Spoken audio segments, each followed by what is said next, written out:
Hey everyone, welcome back. ये वांगशन fan fiction है, pregnancy bliss. ये उसका पार्ट 3 है। तो चलिए बिना देरी के शुरू करते हैं। अब जैसे जैसे महीने बीत रहे थे, वींग की बेली भी शो होने लगती है। वांगशी वींग के लिए थोड़ा और ज़्यादा केयरिंग और प्रोटेक्टिव हो जाता है। वांगशी और वींग के रिलेशन में भी और ज़्यादा इम्प्रूवमेंट होती है। और वींग को सबसे ज़्यादा मज़ा वांगशी को टीज़ करने में ही आता, क्योंकि उसे पता है कि अगर वांगशी उस पर गुस्सा भी करे या फिर उसे गुस्से में देखे तो उसे कैसे वांगशी को हैंडल करना है। मैडम यू और जियांग चेंग से भी वांगशी और उसकी मदर ने बात कर ली थी। मैडम यू ने बताया था कि वो इस चीज़ से डिसअपॉइंट है कि वींग ने उन्हें कुछ नहीं बताया, ना कि इस चीज़ से कि ऐसा उसके साथ क्यों हुआ, क्योंकि इसमें उसकी कोई गलती नहीं है और वह वींग को समझती हैं। रात के 2 बजे वांगशी की आंखें खुलती हैं। वह देखता है कि उसके बराबर में वींग नहीं है। अब वांगशी और वींग दोनों ने ही बेड पर सोना शुरू कर दिया था, क्योंकि वींग को भी वांगशी के बिना नींद नहीं आती और वांगशी को भी ये सही नहीं लगा कि इस हालत में वींग उसके साथ सोफे पर सोए, स्पेशली तब वींग जुड़वा बच्चों से प्रेग्नेंट है। वांगशी उठकर वींग को देखने लगता है कि आखिर वह कहाँ है और वह बाहर आ जाता है। इसके बाद वांगशी किचन की तरफ जाने लगता है, क्योंकि वहाँ पर लाइट चल रही थी। जब वांगशी वहाँ जाता है, वह दरवाजे पर ही रुक जाता है और वह वींग को देखता है, जो कि इस टाइम पर केक खा रहा था और वह भी बिल्कुल बच्चे की तरह। उसके मुंह में बहुत सारा केक था और साथ में उसके होठों पर और गाल पर भी लगा हुआ था। वांगशी ये देखकर हंसने लगता है और वह सोचता है, यह तो खुद ही अभी भी बच्चा है। इसके बाद वांगशी अंदर जाता है। वींग जैसे ही वांगशी को देखता है, उसकी आंखें बड़ी हो जाती हैं और एकदम से उसे खांसी उठ जाती है। वांगशी वींग के पास जाता है, उसकी बैक को रब करता है और उसे पानी देता है। इसके बाद जब वींग शांत हो जाता है, वांगशी वींग से पूछता है, तुम ठीक हो ना? वींग बोलता है, मैं बढ़िया। इसके बाद वांगशी वींग के फेस को साफ करता है। तुम सच में मैस ईटर हो। और वह हंसता है, तुम इस वक्त केक खा रहे हो और चाय पी रहे हो? वींग बोलता है, हाँ, मुझे भूख लग गई थी। वैसे तुम पियोगे क्या चाय? वांगशी हमें सरे लाता है। वींग बोलता है, ठीक है, जाके बना लो। और ये बोलकर वह हंसने लगता है। वांगशी बोलता है, क्या? वींग बोलता है, सही सुना, मेरी चाय पर नज़र मत डालो। वांगशी स्लाइटली अपनी फिंगर को वींग के फोरहेड पर प्रेस करता है। तुम नहीं सुधरोगे। इसके बाद वांगशी बोलता है, वैसे तुम फ्रूट्स भी खा सकते थे। वींग पाक बनाता है, लेकिन मुझे ये खाना था, वो नहीं। इसके बाद वांगशी वींग को रूम में ले जाता है।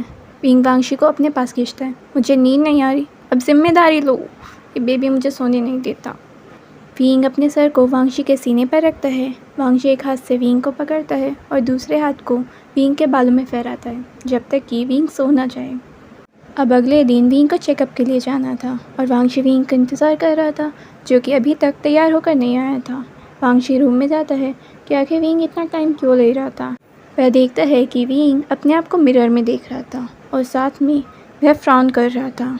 वींग देख रहा था कि अब उसकी बेली शो हो रही है और वह मोटा हो रहा है और साथ में उसे उसके कपड़े फिट भी नहीं आ रहे हैं। लेकिन वह देखता है कि शायद वींग थोड़ा सा टेंस भी है। वांगशी वींग के पास जाता है, उसे पीछे से गले लगाता है और वांगशी के फेरोमोन्स की वजह से वींग थोड़ा शांत हो जाता है। इसके बाद वांगशी वींग के फेस को अपनी तरफ करता है, अपने हाथों को वींग के गालों पर रखता है और उसकी आंखों में देखता है। क्या हुआ? वींग बोलता है, कुछ भी नहीं। लेकिन वांगशी वींग को ध्यान से देख रहा था। वींग बोलता है, वो मैं मोटा हो गया हूँ। वांगशी वींग को हैरानी से देखता है। वींग बोलता है, देखो, मुझे कोई भी कपड़े फिट नहीं आ रहे और अब मैं अच्छा नहीं लग रहा। वांगशी बोलता है, तुम पागल हो गए हो। और वह वींग के फोरहेड पर किस करता है और अपने एक हाथ को वींग के बालों में फहराता है। तुम अभी भी वैसे ही दिखते हो और आई थिंक और ज़्यादा अच्छे लग रहे हो इस प्रेगनेंसी की वजह से। वींग वांगशी की आंखों में देख रहा था और वांगशी भी। वांगशी की बातें और उसके किस करने की वजह से वींग ब्लश करने लगता है। इसके बाद वांगशी की नज़र वींग के होठों पर जाती है। वींग भी ध्यान देता है कि आखिर वांगशी कहाँ देख रहा है। धीरे धीरे वांगशी दोनों के बीच के गैप को कम करता है। वींग अपनी आंखें बंद कर लेता है और वांगशी वींग को किस करने वाला होता है कि तभी उसी वक्त वांगशी की मदर रूम में आ जाती हैं। वांगशी और उनकी आवाज़ सुनते ही दोनों एकदम से फ्लिंच हो जाते हैं। वांगशी की मदर बोलती है, सॉरी, मैं गलत टाइम पर आ गई, और वह जल्दी से वहाँ से चली जाती हैं। इसके बाद वांगशी और वींग दोनों नर्वस होकर एक दूसरे को देखते हैं। वांगशी बोलता है, इसके बाद हम लोग शॉपिंग पर चलेंगे, तुम्हारे लिए कपड़े लेने। विंग हाँ में सर हिलाता है। डॉक्टर से चेकअप के बाद वांगशी और विंग दोनों ही शॉपिंग के लिए जाते हैं, लेकिन वह ज़्यादा शॉपिंग नहीं कर पाती क्योंकि विंग थक जाता है। इसके बाद विंग बोलता है कि वह वांगशी के साथ उसकी कंपनी जाना चाहता है।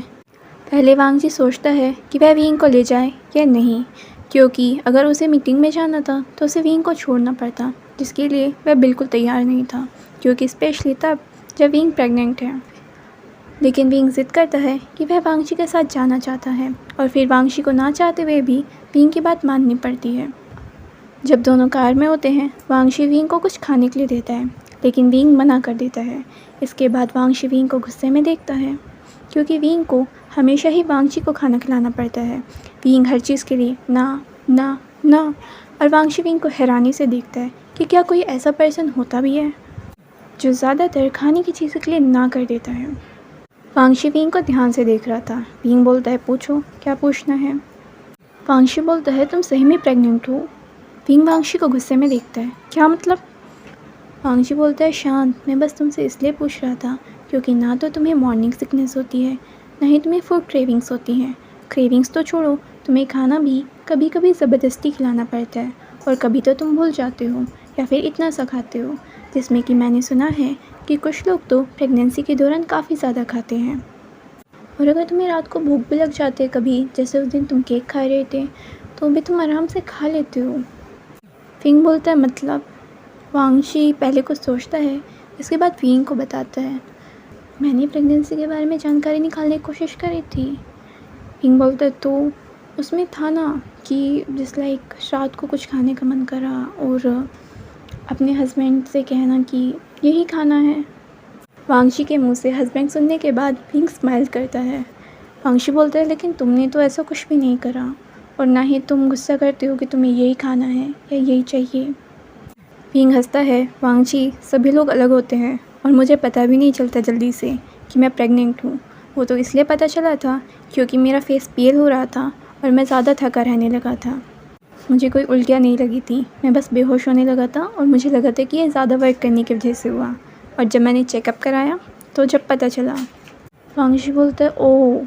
और विंग बोलता है, और तुम्हारा इतना मन है ना, तो एक काम करना, रात को 3 बजे मेरे लिए चॉकलेट और वनीला आइसक्रीम ले आना, और अपने हाथों से मेरे लिए ग्रीन टी केक बना देना। फिर तो मुझे किसी और के हाथ का नहीं खाना, तुम्हारे सिवा। और हाँ, आइसक्रीम किसी भी दुकान से मत लाना, क्रिस्टल हैप्पीनेस जो दुकान है ना आइसक्रीम की, वहीं से लाना। वांगशी की आंखें बड़ी हो जाती हैं, सीरियसली? रात के 3 बजे? विंग बोलता है, हाँ। विंग, वो शहर से कितनी दूर है? विंग बोलता है, तो फिर क्या फ़र्क पड़ता है, तुम मुझे लाओगे तो मतलब लाओगे, और रात को 3 बजे ही मुझे चाहिए। वांगशी विंग से कुछ बोलना चाहता था, लेकिन अब विंग वांगशी के आगे कोई बात नहीं सुनता। वांगशी को लगता है कि उसने अपने पैर पर कुल्हाड़ी मार ली। अब दोनों वांगशी की कंपनी पहुंच जाते हैं। सब लोग वांगशी को ग्रीट करते हैं, लेकिन साथ में उनकी नज़रें विंग पर भी जाती है, जिससे विंग थोड़ा सा अनकंफर्टेबल फील करता है। लेकिन सब लोग विंग को देख रहे थे कि शायद ये प्रेग्नेंट है और उनके बॉस के साथ है, लेकिन बहुत ज़्यादा क्यूट लग रहा है ऐसे भी। वांगशी उन सभी को गुस्से में देखता है, जिससे कि वह अपनी नज़रें नीचे कर लेते हैं। इसके बाद वह विंग को अपने साथ प्राइवेट लिफ्ट में ले जाता है। विंग वहाँ पर शाओ शिनचैन और शुयांग से भी मिलता है। विंग की फ्रेंडशिप इन दोनों से भी काफ़ी अच्छी हो गई थी। शुयांग ने विंग से माफ़ी भी मांगी थी और विंग ने उसे माफ़ भी कर दिया था, क्योंकि वह जो ड्रिंक लाया था उसका इरादा तो नहीं था ना कि ऐसा कुछ होगा। और साथ में वांगशी ने भी विंग से माफ़ी मांग ली थी। हालांकि वांगशी को माफ़ करने में विंग ने कुछ दिन का समय लिया था, क्योंकि वह वांगशी को परेशान करना चाहता था। शुयांग वांगशी को फाइल पकड़ाता है। शाओ शिनचैन विंग से पूछता है, कैसे हो? विंग बोलता है, मैं सुंदर सुशील। विंग का आंसर सुनने के बाद दोनों ही हंसने लगते हैं और वांगशी सिर्फ अपने सर को हिलाता है। इसके बाद विंग पूछता है, मैं चाय बनाने जा रहा हूँ, किसी को पीनी है क्या? शुयांग बोलता है, नहीं, कॉफ़ी में तो तुम मिर्च मिला देते हो और दूध में नमक, अब चाय में क्या जहर मिलाओगे? और शाओ शिनचैन भी इसमें हंसने लगता है। विंग उनकी तरफ पार्क बना के देखता है, तुम लोग कितने बुरे हो। और वह वांगशी की तरफ देखता है कि मानो इन दोनों ने उसे बुली करा हो, और वांगशी इन दोनों को गुस्से में देखता है और शाओ शिनचैन और शुयांग दोनों ही शांत हो जाते हैं। इसके बाद विंग सोफे पर बैठकर अपना फ़ोन चलाने लगता है और वांगशी अपना वर्क करने लगता है। थोड़ी देर बाद दरवाजे पर नोक होती है और वांगशी अंदर आने की परमिशन दे देता है। अंदर एक लड़की आती है जिसके हाथ में फ़ाइल थी। वह विंग पर ध्यान नहीं देती क्योंकि विंग एक कोने में सोफे पर था, लेकिन विंग उसे देख लेता है और उसे देखकर विंग मुंह बनाता है। वांगशी का ध्यान अपने काम में ही था। वह लड़की वांगशी की तरफ बढ़ती है। सर, आपने जो फाइल्स मंगाई थी। वांगशी उसे बिना देखे ही अपने हाथ को आगे करता है उन फाइल्स को लेने के लिए, लेकिन पता नहीं कैसे उसका पैर ट्विस्ट होता है और वह वांगशी के ऊपर ही गिर जाती है। इस चीज़ को विंग देखता है और वह एकदम से गुस्से में खड़ा होता है और वांगशी को समझने का टाइम भी नहीं मिलता कि आखिर हुआ क्या है। वांगशी उसे पीछे की तरफ धक्का मारता है और विंग की तरफ देखता है। तब उसका ध्यान जाता है कि यहाँ पर विंग भी है और वह काफ़ी ज़्यादा इनोसेंटली वांगशी की तरफ देखती है, सॉरी। लेकिन विंग आगे बढ़कर उसके बाल पकड़कर खींच लेता है और वो एकदम से चिल्ला पड़ती है। वांगशी विंग को देखता है, विंग, लेकिन इससे पहले वांगशी आगे कुछ कह ही पाए, विंग उसके बाल छोड़ देता है और गुस्से में वहाँ से चला जाता है। शू यांग तभी यहाँ पर आया था और वह दरवाजे पर खड़ा था। वांगशी विंग के पीछे जाने वाला होता है। वह लड़की फिर से वांगशी के सामने आती है, सर ये सब, लेकिन वांगशी उसे पीछे हटा देता है। शू यांग बोलता है, ब्रदर, लगता है आज तुम्हें सोफे पर सोना पड़ेगा। और यह बोलकर वह हंसने लगता है और वांगशी उसे गुस्से में देखते हुए जाता है। विंग जल्दी से कार के पास जाता है और ड्राइवर से बोलता है, मुझे घर ले चलो। लेकिन वांगशी भी विंग के पास आ जाता है क्योंकि विंग ज़्यादा जल्दी तो नहीं चल पाता क्योंकि वह वैसे भी थक जाता है। वांगशी विंग का हाथ पकड़कर उसके फेस को अपनी तरफ करता है। विंग विंग बोलता है, मुझे कुछ नहीं सुना, मुझे घर जाना है। वांगशी बोलता है, विंग, मुझे घर जाना है, बोला ना। और वह वांगशी की तरफ गुस्से में देखता है। अभी विंग को भी खुद समझ नहीं आता कि आखिर वह क्या फील कर रहा है। उसे बस इतना पता है कि उसे अभी घर जाना है और यहाँ नहीं रुकना। वांगशी बोलता है, ठीक है, मैं ले चलता हूँ। विंग कुछ बोलने ही वाला होता है, लेकिन वांगशी उसे कुछ बोलने का मौका नहीं देता। उसका हाथ पकड़ता है और उसे अपने साथ कार में बिठा लेता है और साथ में शू यांग को मैसेज करता है कि वह आज की सारी मीटिंग्स कैंसिल कर दे। घर पे जाने के बाद भी विंग का मूड ख़राब था और वांगशी को पता था, लेकिन उसे समझ नहीं आता कि आखिर वह कैसे विंग का मूड ठीक करे, क्योंकि अगर वह उससे बात भी करना चाहता तो विंग उसे ऐसे देखता कि वह चाकू लेगा और उसका सीधा मर्डर कर देगा। वांगशी विंग को बुलाता है, लेकिन विंग वांगशी को अवॉइड करता है। रात को डिनर के वक्त वांगशी विंग की प्लेट में खाना रखता है, लेकिन विंग वांगशी को गुस्से में देखता है। ये चीज़ वांगशी की मदर देखती है और वो सोचती है इन दोनों के बीच चल क्या रहा है, लेकिन वांगशी सिर्फ उसे स्माइल कर कर दिखाता है। इसके बाद विंग वांगशी को मुंह बनाकर दिखाता है। इसके बाद वांगशी विंग को खिलाने लगता है और विंग मुंह बनाते हुए, आंखें दिखाते हुए, ना चाहते हुए भी खाता है। वांगशी की मदर सोचती है ये सब है क्या, ये दोनों तो खुद बच्चे हैं। अब रात को जब दोनों सोने के लिए जाते हैं, विंग वांगशी को रूम से ही बाहर निकाल देता है। इस पर वांगशी हैरान हो जाता है, लेकिन विंग वांगशी को एंट्री ही नहीं करने देता और दरवाज़ा लगा लेता है। विंग वांगशी पर नाराज़ था, जहाँ जाना है वहाँ जाकर सो जाऊँ। वांगशी बोलता है, लेकिन विंग बोलता है, मुझे कुछ नहीं पता। और इसके बाद वांगशी हार मानता है और लिविंग रूम में जाकर सोफे पर सो जाता है। लेकिन विंग को वांगशी के बिना नींद नहीं आती और वह चेक करने चाहता है कि आखिर वांगशी कहाँ है। और वह देखता है कि वांगशी लिविंग रूम में सोफे पर सो रहा है। वह सोचता है कि शायद वांगशी को ऐसे डिस्कम्फर्ट हो रहा होगा और उसे बुरा लगता है क्योंकि वांगशी यहाँ पर उसकी वजह से सो रहा है। वह वांगशी के पास जाता है, उसके फेस को टच करता है। वह धीरे से बोलता है, सॉरी, लेकिन उसे फिर याद आ जाता है कि वो लड़की कैसे वांगशी के ऊपर गिरी थी और उसका मूड फिर से ख़राब हो जाता है। विंग बोलता है, ये सब उस लड़की की वजह से हो रहा है, लेकिन उसे समझ नहीं आता कि वो इतना इरिटेटेड फील क्यों कर रहा है। विंग वांगशी के गालों को टच करता है। विंग बोलता है, I hate you, I really really really really hate you. लेकिन तभी वांगशी विंग का हाथ पकड़ता है, एंड आई लव यू। ये सुनते ही विंग एकदम से स्टन रह जाता है, तुम सो नहीं रहे थे। विंग के बिना वांगशी को भी नींद नहीं आ रही थी, लेकिन तब उसे किसी के आने की आवाज़ आई। उसने अपनी आंखें बंद कर ली थी क्योंकि उसे लगा था कि ये विंग ही होगा। और जब विंग उसे आई हेट यू बोल रहा था, इस पर वांगशी के चेहरे पर स्माइल आ जाती है क्योंकि उसके बोलने का तरीका बहुत ही ज़्यादा क्यूट लग रहा था। वांगशी बैठता है और स्लाइटली विंग के होठों पर किस करता है, आई लव यू। विंग उठता है, मैंने कहा I hate you, I really really really hate you. लेकिन वांगशी विंग का हाथ पकड़कर उसे अपने पास ही खींच लेता है और मैंने कहा आई लव यू। ये सुनते ही विंग ब्लश करता है और दूसरी तरफ देखता है। लेकिन जब वांगशी देखता है कि विंग को यहाँ आंसर नहीं करता तो वांगजी सोचता है कि वह विंग को थोड़ा टीस करे। वांगशी बोलता है तुम नहीं करते ना, लगता है मुझे उस लड़की से ही। वांगशी इतना ही कहता है कि विंग वांगशी के शोल्डर पर हिट करता है और उसे गुस्से में देखता है। एक बार बोल कर दिखाओ उसे, ना मैंने तुम्हारा और उसका मर्डर कर दिया। विंग को ऐसे देखकर वांगशी भी डर जाता है क्योंकि वह तो बस मजाक कर रहा था। इसके बाद वांगशी विंग को गले लगाता है। अरे मेरा हनी बनी, आई लव यू, तुमने सुना नहीं? लेकिन वांगशी के ऐसे नाम देने पर विंग और ज़्यादा ब्लश करता है और अपनी फेस को दूसरी तरफ करता है। वांगशी बोलता है तुम ऐसे क्यूट लग रहे हो। विंग बोलता है बस करो। वांगशी बोलता है क्यों, तुम एक क्यूट बनी हो, हनी बनी। तभी विंग एकदम से बोलता है वांगशी। वांगशी बोलता है क्या हुआ? विंग बोलता है बीबी ने किक मारी, शायद तुम्हारे ऐसे नाम से। वांगशी बोलता है सच में, और वह अपने हाथ को विंग की बैली पर रखता है। वांगशी फिर से बोलता है माय हनी बनी, माय क्यूट बनी, और फिर से बेबीज़ विंग को किक मारते हैं और विंग वांगशी को घूर कर देखता है बस करो। लेकिन वांगशी को मज़ा आ रहा था। वांगशी फिर से बोलता है माय क्यूट हनी बनी, आई लव यू, अब तुम भी बोल दो। वांगशी के बातें करने से बेबीज़ विंग को किक मार रहे थे। विंग बोलता है चुप हो जाओ।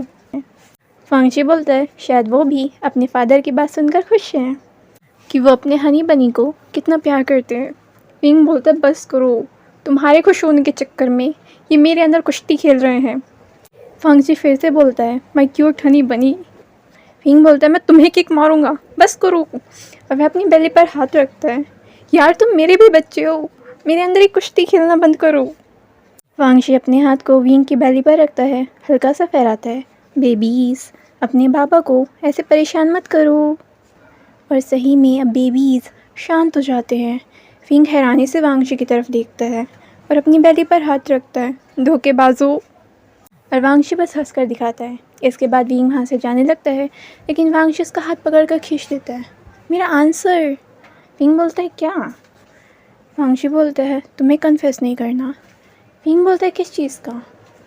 वांगशी बोलता है विंग, और वांगशी को ऐसे टीस करने में विंग को मज़ा आ रहा था। इसके बाद विंग बोलता है आई लव यू, और वो भी बहुत टाइम से, इसलिए तो मैं जेलस हो गया था, लेकिन तुमने इतना टाइम ले दिया। इसके बाद वांगशी विंग को गले लगाते हैं। मैं हनी बनी, मैं कहना तो चाहता था लेकिन। और फिर से बेबीज़ किक मारते हैं और विंग वांगशी को किक मारता है। तुम्हारी वजह से होता है ये सब।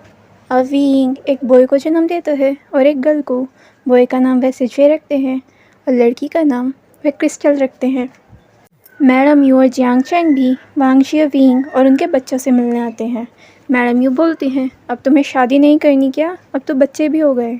वांगशी की मदर बोलती है यही तो मैं इन दोनों से भी पूछती हूँ। विंग बोलता है कम से कम 3 महीने बाद। वांगशी की मदर बोलती है क्यों? विंग बोलता है क्योंकि तब मैं भी 20 साल का हो जाऊँगा और इससे थोड़ी सी मुझे भी फीलिंग आएगी कि हाँ मैं बड़ा हो चुका हूँ, वरना इस ओल्ड मैन के सामने। और वांगशी विंग को घूर कर देखता है ओल्ड मैन बुलाने पर। विंग बोलता है क्या देख रहे हो, तुम 31 साल के हो और मैं 19 साल का। वांगशी बोलता है नहीं, तुम 3 साल के हो। विंग बोलता है सही कहा। जियांग चैंग आंखें घुमाता है और विंग की तरफ देखता है। सही में, अब ये मत बोलना कि तुम अपने बच्चों से भी छोटे हो। विंग जियांग चैंग की तरफ हंसते हुए देखता है। चैंग, ऐसा पॉसिबल है क्या? शाओ शिनचैन और शुयांग भी विंग और उसके बच्चों से मिलने आते हैं। शाओ शिनचैन बोलता है ये तो बहुत ज़्यादा क्यूट है। शुयांग बोलता है ये तो बहुत ही ज़्यादा छोटा है। शाओ शिनचैन शुयांग को देखता है तो तुम्हें क्या लगा था कि छोटे बच्चे कैसे होते हैं पैदा हुए हुए? शुयांग बोलता है लेकिन बहुत ही ज़्यादा छोटे। शुयांग क्रिस्टल को देखता है ये बहुत क्यूट है, मेरा मन कर रहा है इसे गोद में लेने का, लेकिन रहने दो। विंग हंसता है मुझे भी ऐसे ही डर लगा था। शुयांग बोलता है सच में? और विंग हंसते हुए बोलता है और वह तुम्हारा बॉस वांगशी, इधर मैंने बेबीज़ को जन्म दिया, उधर वो बेहोश हो गया। शाओ शिनचैन बोलता है सच में? यार देखना चाहिए था। तभी रूम में वांगशी एंट्री करता है, आंखें घुमाते हुए बोलता है तुम भी तो बच्चों को गोद में नहीं ले पाए थे। विंग पार्क बनाता है हाँ क्योंकि ये बहुत ज़्यादा छोटे हैं। शुयांग बोलता है विंग अगर ये दोनों बेबीज़ तुम पर चले गए तो फिर तुम्हारा क्या होगा? विंग बोलता है मेरा क्या होगा, वांगची का सोचो, इसका क्या होगा। और यह बोलकर वह हंसने लगता है और साथ में शाओ शिनचैन और शू यांग भी कि वांगची तुम तो गए। वांगची अपने बच्चों के फोरहेड पर किस करता है और विंग के होठों पर। शाओ शिनचैन बोलता है विंग तुम्हारा हस्बैंड सच में शेमलेस है। और विंग उनकी तरफ घूर कर देखता है। शू यांग बोलता है चलो चलो हम जाते हैं, हमें तुम्हें डिस्टर्ब नहीं करना। और वह वांगची को एक टीजिंग स्माइल देकर चला जाता है। प्रेगनेंसी के दौरान विंग बीच बीच में बार बार डर जाता था, लेकिन वांगची से किसी तरह संभाल लेता था, स्पेशली ये पता चलने के बाद कि वह जुड़वा बच्चों को जन्म देगा। जब विंग ने उन्हें जन्म दे दिया था वह उन दोनों को देखकर खुश तो होता है, लेकिन उसके बाद थोड़ा सा टेंस। वांगची विंग के फोरहेड पर किस करता है कि सब कुछ ठीक होगा। विंग उन्हें गोद में लेने से डर रहा था, लेकिन वांगची बोलता है कुछ नहीं होगा और वह विंग की हेल्प करता है उन्हें ठीक से गोद में लेने पर। विंग की आंखों में आंसू आते हैं और वांगची उसके आंसू पूछता है तुम्हें खुश होना चाहिए। विंग इस चीज़ को लेकर भी डर रहा था कि अगर वो फेल हो गया बच्चों को संभालने में, लेकिन वांगची उसे विश्वास दिलाता है कि वो कर सकता है और बहुत अच्छे से। जब भी विंग को थोड़ा सा भी डाउट होता वांगची उसकी सारी ओवर थिंकिंग का आंसर करता और उसे समझाता कि सब कुछ ठीक होगा। वेंचिंग ने जियांग चैंग से भी माफ़ी मांगी थी और उसने दोबारा कन्फेस करा था, लेकिन जियांग चैंग ने मना कर दिया कि वो उसी पर्सन से शादी करना चाहता है जिसे उसकी मदर ने चुना है, क्योंकि उसे वो पसंद है। अब युआन और क्रिस्टल दोनों 5 साल के हो जाते हैं। विंग के कहने पर वांगची ने उनका घर बदल लिया था। वांगची की मदर भी उनके साथ रहती हैं, क्योंकि वो घर काफ़ी ज़्यादा बड़ा था और ये दोनों शैतान कहीं पर भी छिप जाते थे, जिसकी वजह से विंग को बहुत परेशानी होती थी उन्हें ढूंढने में कि आखिर वह कहाँ हैं। और साथ में विंग को ये भी टेंस था कि अगर बाय चांस वो घर पर ना रहें या कुछ हो जाए, कहीं बच्चे अपने आप को चोट ना लगवा लें। शाओ शिनचैन और शू यांग दोनों घर पर आते हैं। युआन और क्रिस्टल दोनों ही उन्हें ग्रीट करते हैं। शाओ शिनचैन पूछता है कैसे हो तुम दोनों। क्रिस्टल बोलती है मैं सुंदर सुशील। ये सुनकर वो दोनों हंसने लगते हैं कि ये सच में विंग पर है। विंग ज़्यादा खाना नहीं खाता अब भी, लेकिन धीरे धीरे उसने सब्जियां खानी सीख ली थी। उसने बोला था यार मैं तो खुद तो सब्जियां नहीं खा पाता, बच्चों को क्या खिलाऊंगा। वांगची बोलता है तुम धीरे धीरे ट्राई करोगे तो सब हो जाएगा। लेकिन युआन इन हरकतों में बिल्कुल विंग की तरह है। वांगची देखता है कि युआन खाते वक्त अपनी प्लेट से प्याज भी अलग, शिमला मिर्च भी अलग, टमाटर भी अलग। वांगची अपने सर में हाथ मारता है और उनकी तरफ देखता है पूरी सब्जियां खानी सीखो तुम। युआन पॉर्क बनाता है लेकिन मुझे पसंद नहीं। और विंग ब्रेकफास्ट के समय क्रिस्टल को भी दूध पिलाने की कोशिश करता है, लेकिन वह पूरे घर में भागती है मुझे पसंद नहीं। वांगची इन दोनों शैतानों पर गुस्सा भी नहीं कर सकता था, लेकिन इन्हें समझाना भी मुश्किल था। अगर इन पर कोई ध्यान ना दे तो करीब 2 बज जाएंगे दिन के, लेकिन दोनों में से कोई भी खाना नहीं खाएगा। क्रिस्टल बोलती है मुझे नहीं खाने फ्रूट्स, इनफैक्ट मुझे खाने ही नहीं है, मुझे खाने में बहुत ज़्यादा आलस आता है। वांगची अपने सर में हाथ मारता है, अपने दोनों बच्चों को देखता है। सीरियसली विंग की सारी गलत आदतें आनी थी इनमें, और विंग सिर्फ अपने शोल्डर को श्रक करता है मैं क्या करूँ। वांगची देखता है कि ये दोनों बच्चे सच में बहुत समझदार हैं, क्योंकि ये दोनों अपने वर्क को डिसिप्लिन में और अच्छी तरह से करना पसंद करते हैं। इनकी सारी चीज़ें भी इनकी जगह पर प्रॉपर होती हैं। इनफैक्ट अभी से ही इन दोनों को अपने छोटे मोटे काम खुद करना पसंद है, लेकिन ये पूरे शरारती विंग की तरह हैं। एक दिन क्रिस्टल स्कूल में एक बच्चे के खाने में मिर्च मिला देती है, और वो भी बहुत सारी। जब ये शिकायत घर आती है और वांगची क्रिस्टल से पूछता है, क्रिस्टल बोलती है फादर उसने मुझे परेशान करा था, इसलिए मैंने बस रिवेंज लिया। युआन क्रिस्टल की तरफ देखता है तुमने मुझे बताया क्यों नहीं, हम उसे पीट कर आते। क्रिस्टल बोलती है चिंता मत करो, मैंने उसके पैर में किक मारी थी। युआन बोलता है बस। वांगची अपने दोनों बच्चों को देख रहा था क्या है ये, और वो उन दोनों को समझाता है कि उन्हें ऐसा कुछ भी नहीं करना। और वो दोनों बहुत इनोसेंटली वांगची की तरफ देखते हैं, और वांगची अपने सर को हिलाता है क्योंकि उसे यकीन नहीं होता कि ये दोनों इतनी आसानी से मान भी जाएंगे। और अब इतने सालों में वांगची और विंग के बीच सिर्फ प्यार बढ़ा है, ना कि कम हुआ। और वांगची की दुनिया का सबसे प्यारा हिस्सा विंग है, जो कि सीधा उसकी लाइफ है, कि अगर विंग उसकी लाइफ में ना हो अब तो शायद वो अपने होश ही खो दें। और विंग भी इस तरह से बहुत खुश हैं कि शायद उनके बीच जो हुआ था वो एक एक्सीडेंट था, लेकिन बहुत खूबसूरत। तो फ्रेंड्स, इसी के साथ ये कहानी भी ख़त्म होती है। अगर आपको ये पार्ट पसंद आया है तो प्लीज़ वीडियो को लाइक कर दीजिए और चैनल नहीं किया सब्सक्राइब तो प्लीज़ कर दीजिए। Thank you.